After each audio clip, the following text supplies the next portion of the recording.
The driver occupies a unique place in the set of clubs. It's hit off the tee, a high one, and it's longer, of course, less lofted, and intended for maximum distance. Now it turns out that it is distinguishable from even its nearest neighbor in the bag, the 3-wood, in how we prepare. You know that I think that golf is not a symmetrical game and that we need to bias our body to reflect that and to deal with the effect of the absence of symmetry.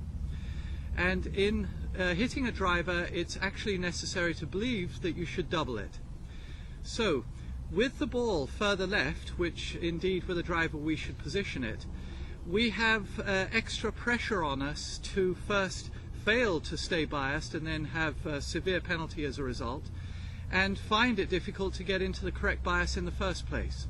So when you prepare to hit a driver, as you're preparing your grip and taking a slow and paused practice swing, already you should have stepped slightly to your right so the ball is more opposite your left armpit.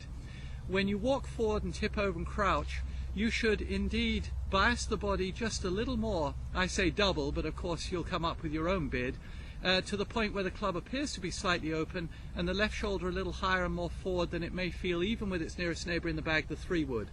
Then the question remains, can you waggle and prove that you can stay in that shape? That's indeed one of the major reasons I have you do that waggle slowly.